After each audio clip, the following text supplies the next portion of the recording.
Hi, my name's Kristen. I am a member of the church here. I'm excited to see you all here. We have just one exciting announcement, and I'm not even going to announce it. So here's Shayla. Yeah. Okay, so the majority of you know what Spring Showcase is, but some of you are new, and you don't know what it is, so I'm going to tell you what it is. So every year we invite students from our community to go to a Christian leadership conference in Bellingham, Washington, and there they take basically college classes to learn how to be a disciple on their campus and in the workplace. And so this is a valuable investment. A lot of people in this room, even if they're graduated, have been to SICM, and it's expensive. So every year we have this massive fundraiser called Spring Showcase to help support those people going to SICM. So Spring Showcase is a showcase of high-quality talent, okay? It's not like a middle school talent show where you're shelling out a lot of money and don't get anything out of it. You get something out of it. It is a really fun night, and it's an investment, in our students, in our community, and you get something out of it, which is great. So there are 2 shows. There's one at 2:30, there's one at 5:30, and then there's an art sale one at 6:30, and the art sale is at 5:30. I think a lot of times people think like, I already am buying a ticket for Spring Showcase. I don't need anything from the art sale. But then they get to the art sale late and they're so sad because all the good stuff has been bought like right at 5:30. So I encourage you to stick around and look at that. And just consider how you would want some of that art in your home. And also this year, this is new. We're selling VIP tickets, and those are only available online. The link is at the bottom. They're $50. You get like a front row seat, you get a snack, and something else. I don't remember what it is. But, valet parking, which hopefully whoever's the valet person knows how to drive your car. But it'll be in Carrollton. Carrollton's not very far away. And we would just love it. We just also want to say thank you because you guys also do a really good job at supporting our students and our ministries here. And so we're just thankful for you to be able to come out and support this. I have one more thing I was going to say, and I don't remember what it was. Oh, yeah. Adult tickets are $20. Student tickets are $15. And we will be selling physical tickets after church today. So if you are a SICM student who is invited this year, will you stand up so everyone can see you? Woo! We have a lot more than that. It's spring break. Most of them went home. Also, our Corfas and staff also have tickets to sell. So if you forgot money, we can take it on the PayPal swiper after church, and then you guys can sit down now. And also, you can buy tickets to support someone online. Great. Was that it? That is it, right? Yes. Okay, so we're going to do offering now. Just remember that you're going to pass it straight across all 4 sections before going back. And I'm going to pray over it. Dear God, I just thank you so much for this wonderful community that you have pulled together in Denton, and that you work your ways in ways that we get to be a part of it. I pray that you bless this offering, and that we are intentional in our giving to you, Lord. It's in your name we pray. Amen. Hello. All right, a few more announcements. Number 1 is I'm so sorry for not having coffee this morning. We did try to roast it, but we failed miserably twice. For those of you who don't know, we have a new brewing system, and we've not figured it out. Last week was terrible coffee and terrible tea. This week, thankfully, we just have slightly less terrible tea that many of you thought was coffee, which should say something about the tea. We'll figure it out. Okay, it's an important part of our morning, so I'm sorry. I mean, it's affecting me too. Normally, I've got my cup up here, and I don't have one, so I'm very sad. But we'll keep working on it. It's pretty cool that we have so many people here this morning. I can remember a time even about 1.5 years ago, 2 years ago, where when the college students were gone, we'd have like a group of 20 or 30 awkwardly doing church on Sunday. So the fact that we have well over 100 still when spring break is here is pretty cool, pretty neat. That tells us that we're doing what we intended to do, which is to keep people around here working and being involved in the local ministry in a college town, even when you've graduated college, which is a big part of what we try to accomplish here. So that's cool stuff. For those of you who don't know me, since I do see some new faces as usual on a Sunday, my name is Brad. I'm one of the ministers here. And we're in the middle of a sermon series on Romans. This is one of the last times I'm going to speak. Next Sunday, Willie Hudspeth, who many of you have heard before, president of the NAACP, will come and speak. Willie and I are kind of tag teaming Romans 5 and 6. I'm going to be focusing on one kind of side of this. He's going to be focusing on another. Next week, his sermon is titled God of Our Enemies. talking about the idea of how do people who are oppressed deal with their oppressors, okay? And he's someone who has a whole lot more knowledge of that as an older black man, both himself and then the people he works for as the president of the NAACP. And so he's going to have a lot of interesting things to share next week. We're still going to be in Romans 5 through 6. Not for sure if I updated that. Then the week after that, I believe, and I've posted this, so I can't remember, Eddie Trauber, who is a counselor for our family of churches, is going to come and talk about adoption and the foster care system and things like that. He's someone who's adopted. He's a licensed family counselor. He's going to come and speak. And then Leslie's got a couple of those sermon series within there. And then Wes Helm, who's one of our old alumni from Focus at UTD, who works for Faith in Texas, which is an advocacy organization that really informs people how to vote. They're the ones pretty much single-handedly who got rid of the payday lending places in Garland and have done a lot in terms of trying to lower healthcare costs and things like that. So he's going to come and speak. Melissa Kinfield, one of our other sociologists, we have a lot of them, is going to come and talk about immigration, blue-collar work. We did have a political scientist from Criswell, who's the dean over there, say he was going to come, and then he decided to bail on us. So we'll all be really mad at him. He's just too busy, so he won't be able to come, so we'll try to figure that spot out. But say all that to say that this is one of the last times I'll speak, and we've got a lot of other people coming in that will give you kind of a different perspective on things.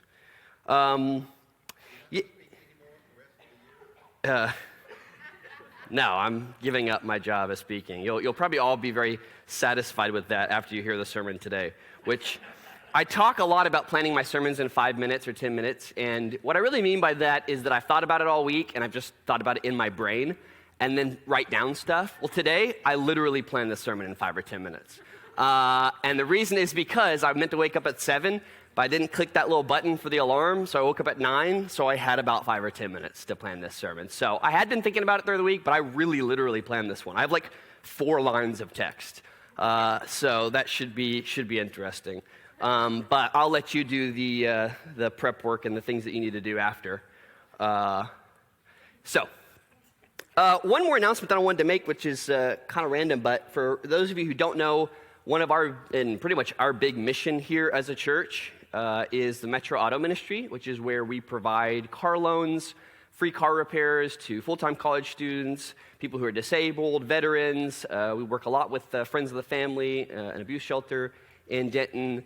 It's kind of started to blow up a little bit, and it's a good thing in that we have serving a lot of people. A bad thing in that we have no money at really any given time. We have like 9 car loans out right now, which is like crazy to keep track of. But one of the neat things that came from this last week is 2 different ministries in Denton contacted us. One's called Vision Ministries from Denton Bible Church, and what they do is they're a food pantry Monday through Thursday. They do clothing. They do a little bit of financial assistance with people. But if you've got people that you think could be helped, and our church tries to do that as best as we can, and we're still working on a structure for benevolence, so who we provide stuff for each month, and it's a lot, especially for a church of our size. But if you've got people that you know that need those kinds of services and things, you can talk to one of us, or you can contact Vision Ministries directly. What ministries do when they approach us about working on cars, they basically say, can we send people your way? And we're kind of like, well, there's a problem with that. We like to have two-way street relationships, and you to vet people before we just have to vet them, and it takes us more time. And so we agreed that they would send us some cars, because Denton Bible is a huge church, so they can post on their Facebook page, we need cars, which we always do. And 2, that if we have people who need assistance beyond the car stuff, which we do, we can send them their way, and we can have kind of a two-way relationship where we vet some people, and when we get a referral from them, they get a referral from us, we prioritize each other, and that's kind of what we're going to do with them. And so that's a pretty cool organization. We also got something that was kind of of less interest probably to many of you, although I would say put it on your calendars if you're poor and you need car work. On September 7th, Cross Timbers does a really big deal every year called Fix My Ride, and they have about 70 to 80 cars that come out from the Denton community, and all day they have I think they have 10 or 15 bays, which is what we call them in the sort of the car industry, where you've got 2 or 3 mechanics working to fix car problems. And a lot of those, you submit something, what you need repaired, we get the parts, and all day fix cars. And there's a ton of cars that come through just that day, and they've invited us to be one of their sponsors for that, and to have our own 1 or 2 bays. The cool thing about it is it isn't just a bunch of random people who kind of know how to work on cars. It's people who are from dealerships and mechanic shops all around the Denton area. And so, it's a pretty cool event. So anyway, Metro Auto's kind of getting big deal. I mean, we have cards now, so no big deal. We pass around the card so everyone can see it, or no, I would not get it back. And it's been pretty cool. We've started to get a lot of calls, and I just encourage you that that's our mission as a community, and that's something that you guys support, fund, talk about, because we wouldn't be that way if you didn't. So I really, really appreciate those of you who've had a part in that. All right, here we go. Romans 5 through 6. I'm not even going to attempt to read much of it, and I'm not even going to really reference much of it, which I know is not necessarily a great thing, right? Romans 5 through 6 is really difficult to understand, all right? And it's probably one of the most difficult passages. And not only that, but there's been so much discussion, so many books written, so many theological arguments that have come out of Romans 5 and 6. We're going to see this again in Romans 9, that it would be too difficult to even scratch the surface on most of the arguments being made. And so what I want to do is give a general overview, particularly from the vantage point of how this could relate back to political issues in the U.S. and over the globe, okay? But Romans 5 through 6 pretty difficult. How many of you read that this week? How many of you just really loved it? You really ate it up. You're just like, yeah, I'm going to put a lot of verses on my, mirror from this, through one sin, one trespass, everyone's sin. You're like, yeah, okay.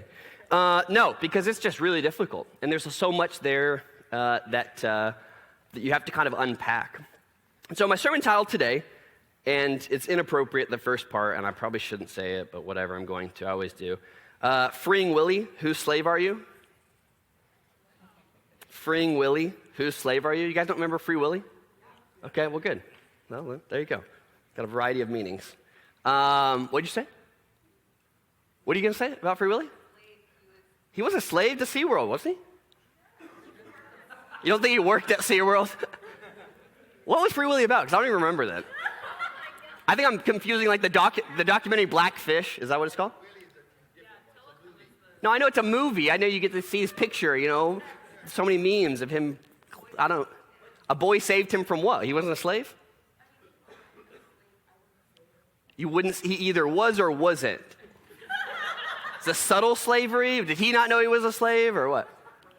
You're not talking to me. But I'm just going to say, whose slave are you?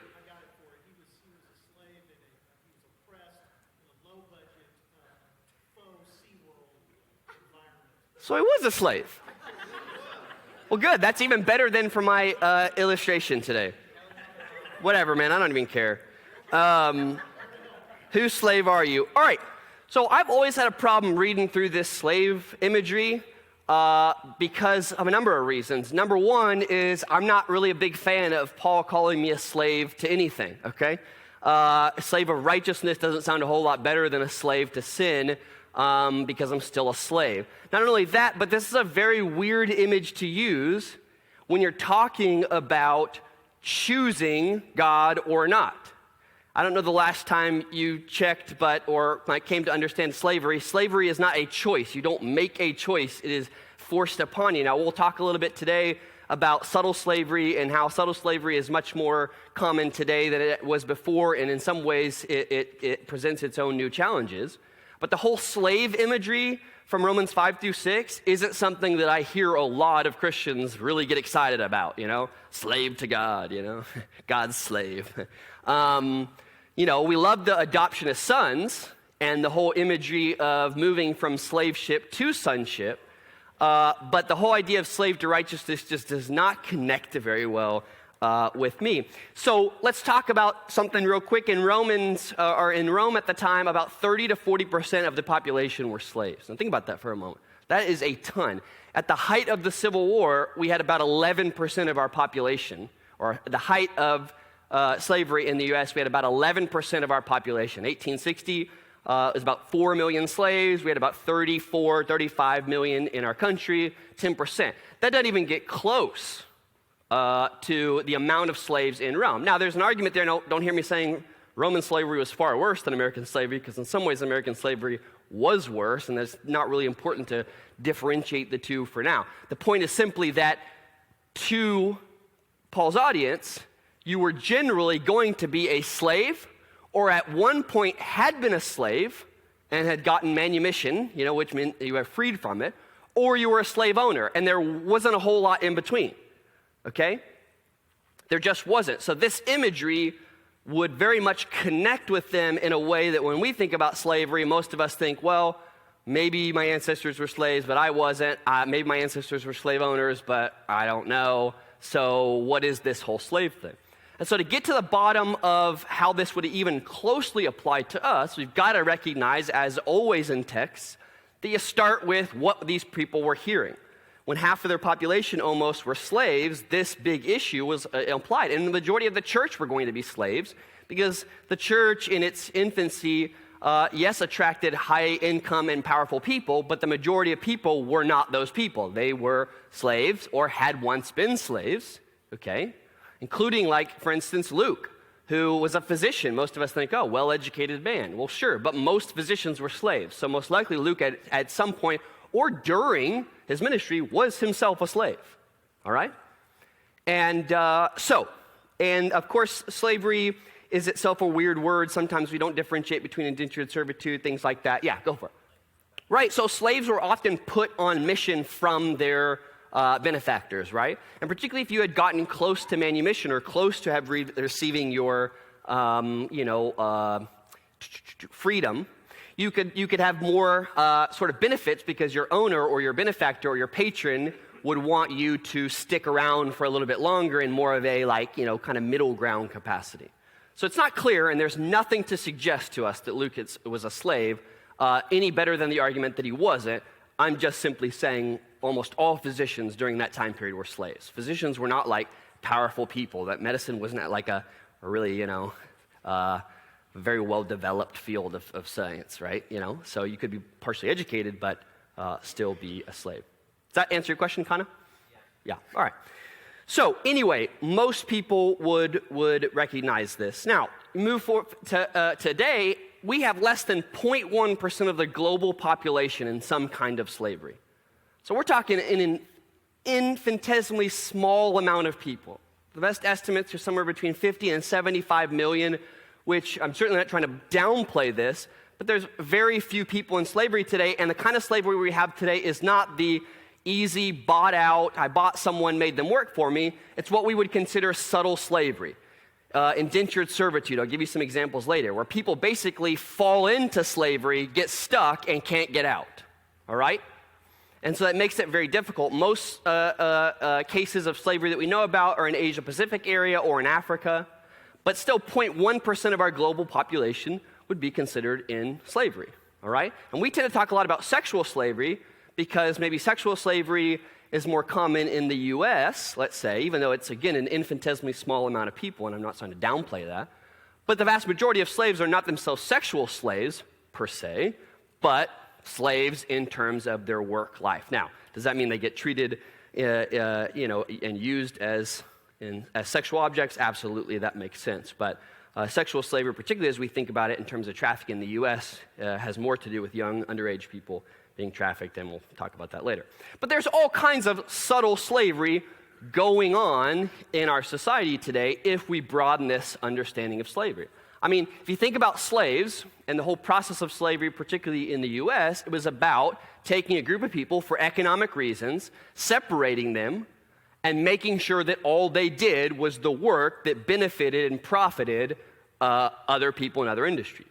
Now, all of the stuff about seeing them as inhuman and all that stuff kind of came after. The whole point of slavery early on, and really indentured servitude, and the first blacks that came to the U.S. were not slaves, they were indentured servants. The idea of slavery became a sort of faster, quicker way to make sure that we always had a workforce so that they would do stuff. So we'd separate them, give them a little food, give them housing, all that stuff. Well, if you look at some common ideas or analogies and images today of this, think about gerrymandering. The whole idea of redistricting areas so that you make sure that people who are of color or poor people or whatever are away from and can't influence and impact politics in a larger area. Now, gerrymandering is kind of a tricky thing because I would certainly say that if people are giving them money and funds and are usually, doing, let's say, things in a minority level that a city with a majority population of lower income or poor people are doing, and they're not paying the same amount of taxes and stuff, well, then they may not have a right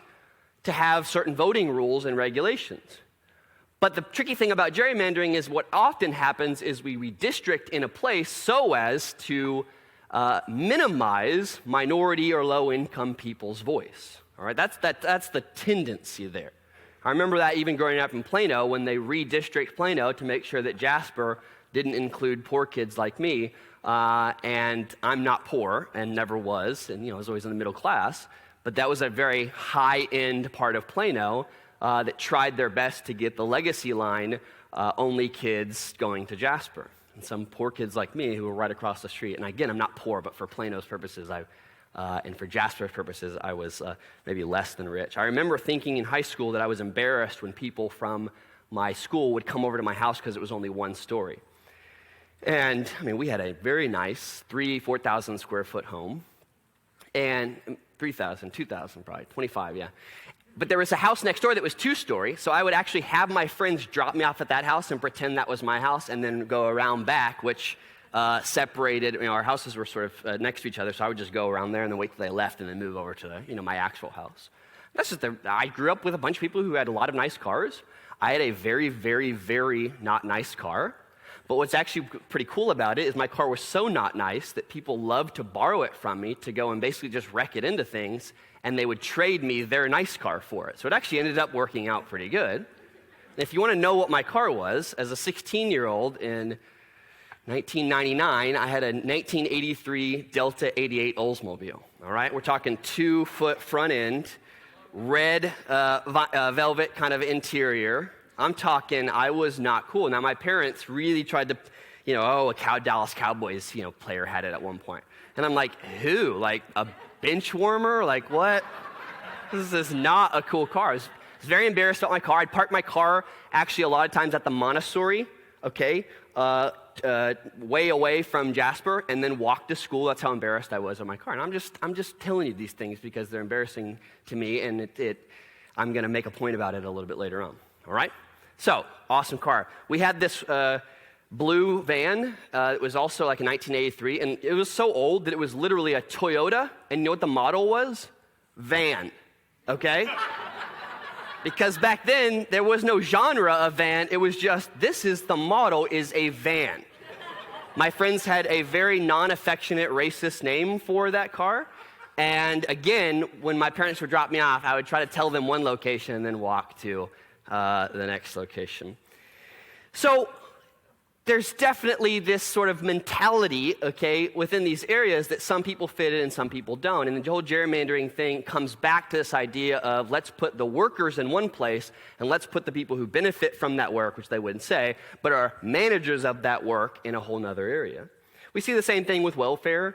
The whole idea that, you have to kind of take money from the government instead of just going out and working. We don't pay much attention to where there are job opportunities, how often people have access to that.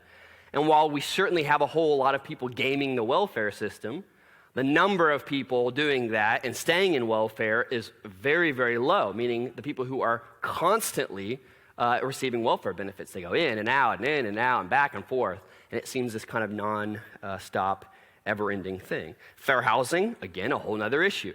Being able to afford housing, being able to even access housing when someone sees your face, hears your voice. All of these things are subtle things that remind us of the kind of slavery that takes place, where we literally, we want to make sure that we keep people in a place so that they're doing the jobs that we want them to do, staying in the place. And we say, well, you can always work up, but the whole idea of actually working and getting out of the situation you're in is near impossible. And as Stephen Colbert says in his favorite book, I Am America and So Can You, my favorite book, there are plentiful opportunities metaphorically for people to move up in our society. He's talking about the whole idea of the moving up the corporate ladder or whatever else. And he talks about how there's missing rungs and things like that. So when we think about this slave stuff today, all right, we start with what Paul was ultimately saying when he talked about slavery, and that was simply that there is no such thing in life as not being a slave to something. You are either a slave to a good master or a slave to a bad master. And when Paul would say this, he's basically reminding them that in their own experience, they can recognize how good their master was. But even for those few slave owners in the church at the time, it was a challenge to them. Are you a good slave owner like God, or are you not? Now, be careful there in terms of me talking about God as a slave owner. But that's in essence what Paul's doing here. He's asking them the question to get them to think through. You have very little control over your life. The real question is, have you given the little control that you do have to a good master or to a bad master? Or are you in a situation with a good master or a bad master, whether it's in your control or outside of your control? Now, again, we do not think like this. People talk all the time on Facebook about giving God control of your life. And Christians are the ones that give God control. As if the opposite of that is you have control over your life. The Bible does not at all present us as having control, much control over our life. Now, you can say that that's, a time and place where people would have recognized that, understood it, understood the corporate and cultural, laws and requirements placed on people. But the Scripture really has no essence or no sense of this idea of you controlling your life. Now, we can make an argument to say that we have more control than people in the past did, sure. But we've got to ask ourselves, at what level is that control really control over the most important aspects of our life? As a sociologist, I've been brainwashed to think that most people have no control over their lives. I've had to kind of balance that out in my own mind and my own ability. But really, that's the essence of sociology, is you have no control. Nothing about your genetics or your personality or your individual capabilities or achievements are ever going to give you anything that your environment didn't already give you. And you take the same people with the same personality and the same capability, and you put them in two different environments, it's going to be the environment, not the individual capability, skills, personality, genetics that are really going to dictate how well they do. Now, that's an offensive idea to Americans. That's why Americans hate sociology. Every person I ever talked to who took a sociology class always says, oh, that class was so depressing, Yeah, it's depressing because, you're having to think through something that is challenging something you've been told maybe your whole life about your individual ability. Paul makes it clear that you are either a slave to righteousness or a slave to sin. And there's really no middle ground. And this should be a very offensive idea to you. Paul talks in another place, and probably his biggest insult about Satan, talking about you're either, or he chides the sort of culture as being following the ruler of the kingdom of the air. That is the best, I think, criticism in my mind of Satan. The idea that you are following someone who just rules the air, nothing really. It comes, it goes, it's there, it's fluff. It promises one thing, doesn't really deliver, whatever. And Paul is saying that you serve one or the other. And this kind of light and dark, two-way street reductionism has caused a lot of problems with people. People don't like it. And we've got to deal with it because it's really tricky. But the point of that is we serve one or the other. All right? Now, what we've got to get to is the way that we subtly serve them, because most of us don't feel enslaved to sin or enslaved to God. We wake up every day, we see ourselves as making a lot of choices about our life. Okay? This is it. We're making the choices. We're good to go. So, let's ask two questions, and then that's pretty much what I got. The first one is, where is the freedom in free will? Free will is a kind of a religious idea that is ultimately asking the question of how much choice do humans have in any given matter that is important over their life. Now, let me back up a little bit, because you could ask yourself the question, if we really have very little choices in life, why would God possibly design us like that? That's a real problem. If God really, and this is the question that people are asking in Romans, if God really doesn't expect us to be successful, to be good, why don't we just sin and blame it on him? All right? Well, first of all, God did not create us to be weak and create us to be subject to sin in the way that we are. That is, in his argument there about one sin coming through Adam, our choice in being independent from God. okay? It's our choice in being independent from God. Every time I decide I'm not going to trust what God says about something, not going to believe what he tells me about the way I ought to live, about who I am independently making a choice to be weakened apart from him. Because apart from him, I'm going to follow all of the voices and the slave masters of the world who have only their best interest in mind. It might look like my best interest at the beginning, but only my best interest in mind. And so I'm automatically weakened. And the same way that I chose a slave master at the beginning who I didn't recognize as a slave master, who promised me all these good things, and then I'm stuck in slavery. And Paul's saying the only strong and strengthening position is for you to be with the master who created you and chose to create a life for you that he and only he can give you to the fullest. Okay? That's what Paul's saying. And so anytime you take a position of independence from God, you ultimately serve some other master. And I'm not going to say Satan because I think that this whole light, dark, Satan versus God thing is overplayed. I think there are lots of masters. You know, Jesus even says this when he says you can't serve two masters, you know, money and God, or the love of money and God. I don't think all of those things flow out of Satan, but that's kind of a whole other little argument that maybe I've been watching too much Constantine and some other videos. I don't know. But, so, okay, we've got this this situation. We're weakened when we choose to go with another master. Well, how much choice is in that? Listen, guys, there is no way to answer that question. It's the same difficult question of why is there evil and suffering in the world? Okay? People have really simple, quick answers that they give you, and all of them are just as unsatisfactory as the next. And honestly, it should be like that. Because anyone who tries to simplify something complicated is ultimately doing you a disservice, doing themselves a disservice, because they're not getting you to think through it, figure out where you're at. They're giving you a quick answer so you can move on, and that answer can be quickly shattered when anybody asks even the simplest of questions to you about why you believe what you believe. Okay? But the whole idea of free will is a very tricky idea. Now, I know I'm talking to a whole group of people here, some of which who have come from this very staunch Arminian, everything we choose is, our choice. God imbues us with this choice. We're responsible. And some of you who very much are Calvinists, whether you realize it or not, and believe that we have very few choices. God himself calls us in, and then it's an irresistible call. We get it, and, we just got to go with it. Let me just tell you something really clear.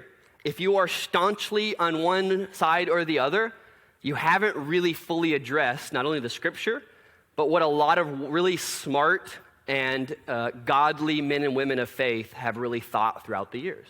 This is not an easy problem. To determine how much we choose something is a very, very difficult thing, Sociology has helped me understand that probably more than anything else has. And so while right now Paul is talking about choosing who we're a slave to, you can very much see he's preparing his argument in Romans 9 for the idea that when it comes down to it, this is really more about God's choice than it's about our choice, which is going to be an offensive idea later on. All right? But where is the freedom in free will? Okay? That's the real question. We've got to ask ourselves, where is it? But like the question of the problem of pain and suffering, what ultimately happens in trying to answer this question is you have to come back to the idea of whether you trust God is who he says he is. You're not going to be able to come up with a perfect answer or even a satisfactory answer to the idea of why did I choose Christ, or why did I not, or why did some people do it and why did some people not. It ultimately comes back to the idea of, do you trust that God has given us, in whatever mysterious way possible, sufficiency enough to choose him if we want and to not if we don't. And this is really hard, okay? This is really, really hard. Because at any given time, I'm talking to people in here who think they've chosen God, but in reality, they've chosen to be a part of a culture of Christianity that they really like. And their individual relationship with God is either nil or very, very undefined and unmatured. In the same way that there are people outside of our church who are trying to approach and move into that direction, who are truly seeking and trying to find God, trying to build a relationship with Him, but are surrounded by an environment where to make any reasonable choice that we would say is reasonable to approach God is not a possibility for them. Okay? Now, if this is getting a little bit too heady and a little bit too weird, I'm sorry. It's because I didn't prepare, right? So I'm just sort of off the cuff. So where is the freedom in free will? Where is my decision in this option that I've been given? Because we know that some people have far more access to Christianity and to God than others do. So how can it possibly be free will that they've decided to follow God when there are plenty of other people who that just doesn't seem a realistic possibility? Now remember, Paul talks about this at the beginning of Romans. He says both there are invisible qualities, but also that people have their own law apart from the law of God that they'll be judged by. And again, this is really tricky because we're ultimately getting into this question of salvation in a pluralistic world and how does this all work? And I'm going to stop there and let you go do your research. But I really want to just hurt your brain maybe for a tiny bit because that's what Romans 5 and 6 is doing. And so if we want to stay true to the text, we've got to hurt our brains a little bit. Try to understand what it is that Paul is talking about here. And why in Romans 5 he seems to say we choose slavery, and then in Romans 9 it's basically no choice, it's God's choice. And who are we to judge him for making the choices he's made? Okay? So I'll repeat it one more time because this is an important question. Where is the freedom in free will? Well, but if we trust God, that God gives us sufficient opportunity and options to follow him, we're going to be okay with the choices we've made and the choices other people have made. If we don't trust him and his character isn't central to this question, then we're going to have all kinds of varying positions on this. Some people are exclusivists, some people are inclusivists, some people are, my favorite is a pessimistic agnostic. How can a Christian ever decide they're a pessimistic agnostic? Well, they're a pessimistic agnostic about salvation, which means they're like, I don't think it's going to happen for people who haven't heard about Christ. I mean, I don't know, I'm agnostic about it, but I'm kind of negative about my agnosticism. Guys, I'm not kidding you. This is a formal position among theologians. A pessimistic agnostic or an optimistic agnostic about salvation. And it just gets silly. It gets really stupid and silly when you read people labeling themselves as these weird words and then not ever really stopping to think, why did I decide that? That is so strange. But the question is there, and it's a very difficult one for us to try to answer. Well, let's look a little bit about or into this idea of subtle slavery. How could people possibly get themselves into, some 50 million people, into a situation where they're slaves? Now notice how I phrased that, right? Because if they're getting themselves into these situations, there's some choice in the matter that they got themselves in the situation. One of the documentaries I show, which was one of the more depressing documentaries in my sociology class, was in the late 1990s, everyone in America, particularly young people, were really interested in sweatshops and stuff. It was one of our fad things that we were interested in. Not like interested in working in one or seeing them exist, but more like interested in fighting against them. And so what we found out was that Saipan, which this is going to be a little bit crazy, is a U.S. territory. And there were hundreds of thousands of mostly garment workers that had been lured to Saipan with the promise of high wages.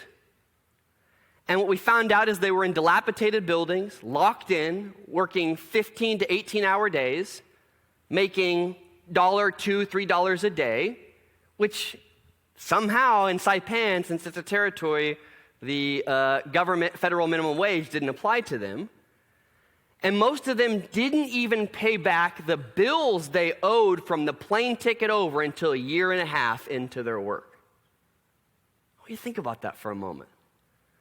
So the promise of, come on in, we're going to pay you good, you get to send all this money back to your family, separating moms from their families for the most part, from their kids. Well, did they choose to go into the slavery that they were ultimately into? Yeah, sure, they chose it. But how much choice did they have when it was presented the way that it was presented? And when Paul is talking about sin, and he's talking about being a slave to sin, he's talking about this exact thing happening in our lives. Whatever the power or the source is, it manipulates us into thinking and promising we're going to get one thing, and then we get stuck there, and at some level we wake up one day, and of course we've been telling ourselves the entire time, it's right around the corner, it's right around the corner, I know this is going to happen, here it is, this is going to be the day.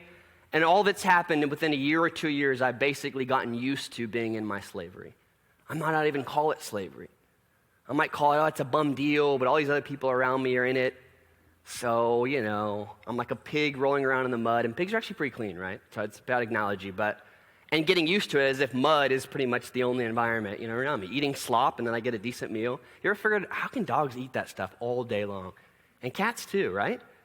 I mean, it's crazy. My cats won't even eat real meat or human food. Well, I got one cat that likes to take chicken bones from my Wingstop basket, but you get used to it. And then you get that one meal that's really good, and that doesn't necessarily make you think there's some better life out there. It makes you feel appreciative that you even got a good meal. And that person who's eating that whole meal all the time takes for granted the fact that they eat good food. We get used to the environments we're in. And we were promised something, it manipulates us, and then we are stuck. The same way these women were stuck until OSHA came and started to advocate for them. And there are lots of settlements that came out of that. Big names, Gap, JCPenney, all of those things. And that's what kind of got us into this, I think, most recent understanding. Chelsea, what do you call it? Fast fashion? Where people are being used and abused. Is that what it's called?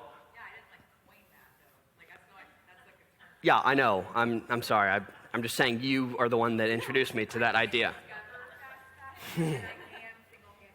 Okay, good. That's good. Great. Yeah. And we can find somewhat of small examples to this in our own society as people get stuck into a workplace where they owe a lot of money up front or where they've been told one thing and their wages just simply don't come in. Okay? And there's a lot of examples of this. Well, Paul's saying this is the exact same thing that happens when you serve the king, the ruler of the kingdom of the air. You get promised one thing, and you get stuck in your slavery, and it just becomes kind of the same old, and you get used to it. And one day you've realized you've chosen slavery in some way, but you're just sort of stuck there. And that's what he's talking about when he's talking about slave to sin and sinfulness. Promises us one thing. It's the subtlety of sin, which is kind of my second point. I don't really have points here, but where's the freedom and free will and the subtlety of sin? Subtlety of sin is not, it's not often, particularly when it comes to people who are good people, do I go out and harm someone today? Okay? Do I go out and try to and attempt to, steal or plunder or whatever else? The subtlety of sin is often promised to us in that this is good for you. You are important. I was reading about a gal, 14, in Atlanta, talking, and they were just kind of detailing how girls get stuck in sex trafficking, because we would just think that just doesn't make sense. How could you possibly get there? Maybe a girl that's, been abused her whole life or something like that and has no self-worth. Okay, maybe we can understand that. But this gal was quiet. She didn't have a lot of friends, in high school, but came from a decent family, wasn't too expensive. She met some guy at a barber shop, was quite a bit older than her. He loved her. He talked a lot about wanting to interact with her and wanting to be with her and all these promises that he had for the future. And so they started having sex, even though she thought, this is really not okay. He's like almost twice my age.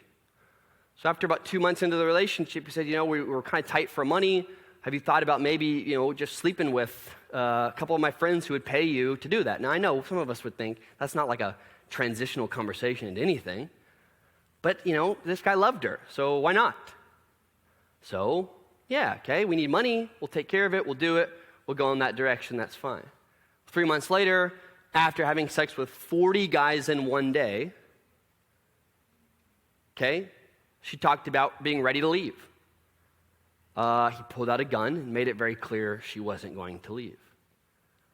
Well, again, where's the free will in all of that? It's the subtlety of sin. Sin does the exact same thing to us. And Paul is saying, listen, the opposite of serving a good master is serving a master who will tell you everything you want to hear, locking you in. You're stuck, and you're far worse than you were before. And the idea of a slave to righteousness is not a bad thing at all.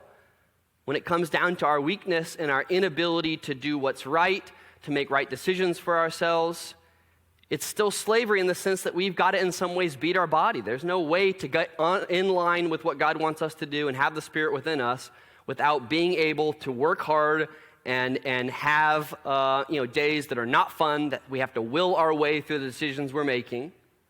But ultimately, when we find ourselves serving a master who's good, that changes the whole process of the slavery itself. Because then we can trust him. And I don't think Paul's using this metaphor here because he ultimately wants to use the metaphor of we transition from slaves to sons. He's not saying we stay in slavery to God. But in the beginning of our relationship, we really are. That's what we do. We choose our slavery. However we can, whatever level of that is, we choose. Do we want to be slaves to a good master, a master who ultimately always has our well-being in mind? And too often we paint pictures of God as if, God's jealous and God just wants us for his work so he can evangelize the world, and God himself has an agenda that has very little to do with our thriving.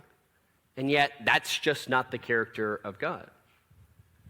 And so in slaves to righteousness, we're enslaved to a master who cares about us, who every promise that's made and more, the promises we never even thought could happen, do come true. As the Spirit moves us in the opposite direction of taking advantage of people and being taken advantage of, to actually serving and loving other people and being loved. And this is a radical example. And I think it's, for the original hearers, would have been really tough to swallow the whole slave example. They wanted to get out of slavery. And of course, Paul says, if you can, get out of it. But Paul was trying to give them hope that within the midst of their slavery, in the midst of them having bad masters, there was a way that in a very more important way internally, you could serve a good master in God. A master that will turn your life the other direction. So, wrap all that up by saying, when it comes down to this question of, are you sort of in the kingdom of God? Are you out of the kingdom of God? And how much that ultimately is that choice sort of available to you? You have to constantly come back to the beginning question of a relationship with God, which is always, do you, with the faculties that you have, the faith that you have, the experience you have, trust in who he is? And if you don't, that's always the starting place. Because the starting place for faith can't be an answer to all these difficult questions apart from God's character. Nor can they be, well, I might not trust God, but I have a whole lot of people around me who I really like. Because, yeah, sure, they're going to reflect God to some degree, but they're also going to reflect humans to some degree in their very base nature. And so being able to really, really figure out, do I trust God here, and is my relationship ultimately with him? Because you will end up serving a master. Whether it's the master and the variety of masters in our world who lock you in, make you think that you're doing something really great, and then you end up waking up one day and realize you're stuck. You're a slave to sin. And sin has its own agenda with you. Or we'll be slaves to God in terms of righteousness. Questions, thoughts about that one? I know it's kind of vague and difficult, but that's what happens when you don't prepare very well. Thoughts? Romans 5, Romans 6, sermon itself, particular questions? Guys, there's a lot of material on this if you really want to go in and think through some of these more difficult theological questions. And if you've got something specific that you want to know about this, we've got a variety of books that we can recommend that you can go dig into it. And these are really interesting topics because oftentimes these are the topics that people are mostly interested in outside of faith, I think, in particular. Is this? Yeah. On which topic, particularly? Because we address so many. Free will. The idea of how much choice do you have in the matter? Yeah, oh, sure. No, it's not. So, have you heard of the Four Views books? Okay, well, there's a lot of Four Views books. And the Four Views books are helpful in that they what they do is they present 4 views on an issue. Some of you have gone through the book that I'm about to recommend, but it literally is called Salvation in a Pluralistic World, which is what I mentioned earlier. And it's 4 views on that, and it's going to address 2 things. One, God's character in choosing people, the elect and the predestined, and people's ability to choose, okay? And the whole idea of irresistible grace and something like that. And so you're going to get 4 views. They're all going to give their views out, and then the other 3 are going to comment on those viewpoints. So they're very, very helpful. I would read one at a time usually, and then kind of ponder it, and then move to the next one. You read the whole book through, you'll get really pretty mixed up on the arguments. But that book's very, very, very helpful. Say it again. Salvation in a Pluralistic World. I can't remember what the 4 authors are. We've used 2 of them in some of the references and quotes that I've used. And it's going to present the general 4 arguments. It's not going to include like postmortem evangelism, which is a very strange idea that C.S. Lewis had if you read The Great Divorce, where like after you die, you can still get evangelized. I don't know, whatever, man. I mean, Great Divorce was good, so I'll go with it. But yeah, that's a really good one on the topic of free will and how much people sort of choose these things. And I would always go back to saying that if people can make an argument, but somehow can't bring in God's character into it, in my mind, it's not a very effectual argument. Because if the whole point of Jesus is for us to know who God is, and all they've got are scriptures, but no real understanding of God's character, which is a lot of what those theologians do, give you rational arguments, then it's not so helpful. Other questions, stats about this one? Well then, yeah, Tom. It wasn't a question, really. Yeah, see, the structure of this one was non-existent, right? That happens, free-flowing. Where is the freedom and free will? Was the first one, right? It's like a book title, yeah, really helpful. And then the second one is just the subtlety of sin. Problem of suffering? Oh, such a different topic, yeah. Okay, so like, is there like a book that you would recommend? Problem of pain and suffering? Honestly, the best one is C.S. Lewis's book about losing his wife, Surprised by Joy.